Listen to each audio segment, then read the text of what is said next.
if you want to see me try and attempt to do sublimation on this Michaels dollar puzzle, just keep watching.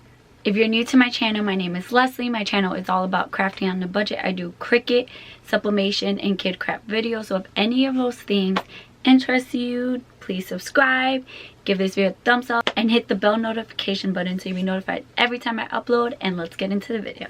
This puzzle is $1 at Michaels. It is a kid's puzzle. It is meant, I think, for kids to color and make their own puzzle, like draw on it and make their own puzzle, which is cool. But I saw someone do sublimation on it. Now they said it's a really thin puzzle, so you need to be careful with that part. So mine is already coming apart. So this one doesn't come with, you know, normally when you have a sublimation puzzle, it comes with a little cardboard underneath. So I'm gonna take this 110-pound cardstock just to help me be able to carry it to the heat press and stuff, and I'm trying to put it back together.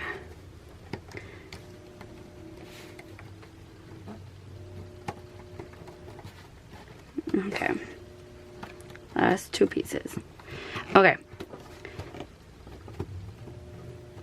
so hopefully that fact that it came apart doesn't affect the puzzle. So this puzzle is, according to the package, this puzzle is, it says 8.5 by 11.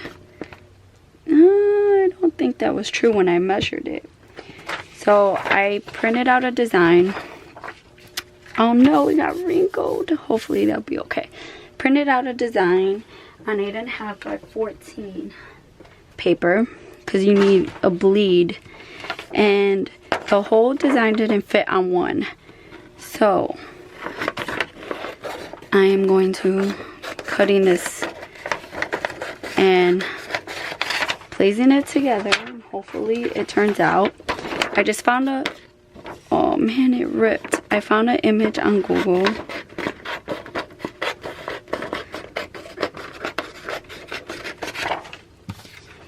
Found an image on Google and I just stretched it out. So it's not the best quality, but because I'm just trying this out, I really didn't want to go out of my way to create a design for this. So I'm going to cut this bottom one as straight as I can, as close to the design, leaving no white. And using my paper trimmer probably would have been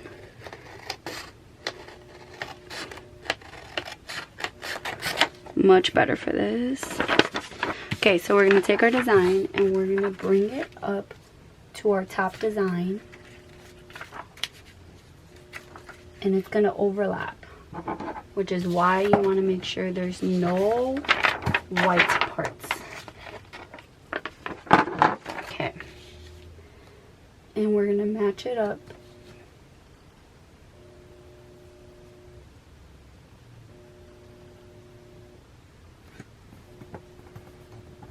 We're going to tape it. I'm going to tape right here.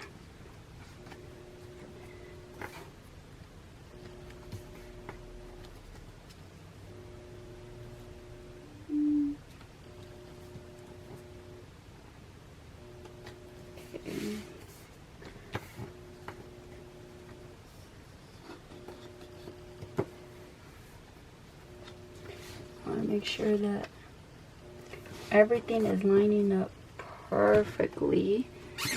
I'm gonna tape it right here. Hopefully that'll be enough. I've never really done one of these, but we'll see.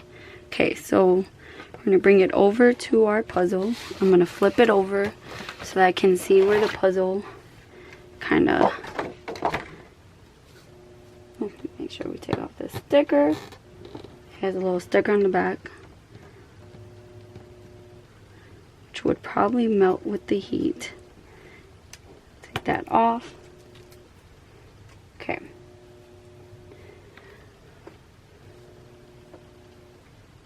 Even with making the design bigger like I did, it's still too small for the puzzle. So because of that, I'm just gonna leave the same amount of white on each, on top and bottom. And then we're gonna take some heat tape. Excuse me, I guys. And then you're just gonna tape all around.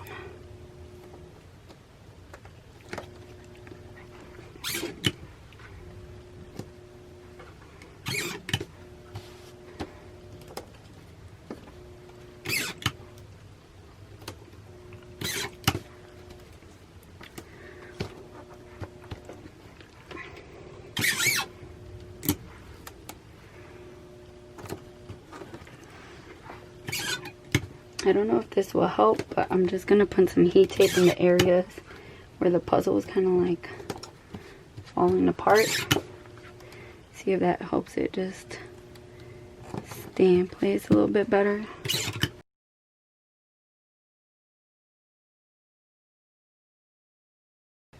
Okay, so now we're gonna flip it. I'm gonna use this. We're gonna flip it and we're gonna take it to our heat press, and hopefully this works, guys. Got my craft paper. Got my puzzle. I didn't check my pressure, which is gonna be a big mistake.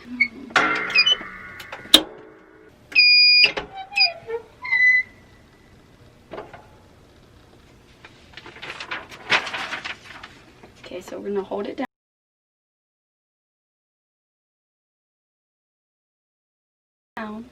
Lift up a tiny section.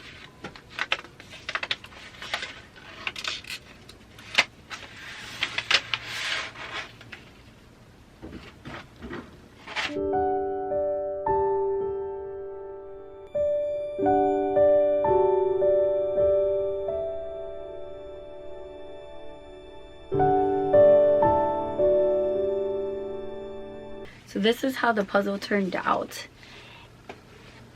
This would be a good gift, like a quick, like last minute, if you're going, you got invited to a kid's birthday party and you forgot a gift. This would be a good last minute gift. It is definitely not made for sublimation. The colors are not vibrant at all. I think the camera looks a little more vibrant than it is. They're dull colors, but you can still see the image. Being for a Google image, looks a lot better than I thought it would look. Where I did the seam, you can see it a little bit because I forgot to take out that white. I missed some parts. You can kind of see it. See it like right there. Forgot to, you know, I should have cut close. I should have just used my paper cutter and cut closer to that so you wouldn't be able to see that seam right there. But other than that, it turned out great. I like it. Yes, the colors are not that vibrant. Mr. Puzzle! Yes, the colors are not that vibrant, but it would still be a cute gift for your kids if you just want to make a little puzzle and have your kids be entertained. The quality of the puzzle is not that bad. It's kind of thin, but not like super thin. Like, it's decent quality. And like I said, it would be a great last minute gift for a kid's birthday party. So for $1, I honestly don't think it's bad. The puzzle said it was 8.5 by 11. It sure as heck is not. You would have to create your design bigger than that. I created it bigger and I still have white lines on top and on the bottom. But other than that, I'm actually pretty impressed with this puzzle. I think my daughter's gonna love it. And it's a cute little personalized puzzle. So if you enjoy this video, don't forget to subscribe. Don't forget to give this video a thumbs up. Don't forget to hit the bell notification button to be notified every time I upload. I upload on Tuesdays and Fridays, and I promise I'm gonna be super consistent. I want to say thank you guys so much for 1,000 subscribers. We're actually past that now. Thank you so much. It means so much to me. I love you guys, and I'll see you in my next video. Bye guys.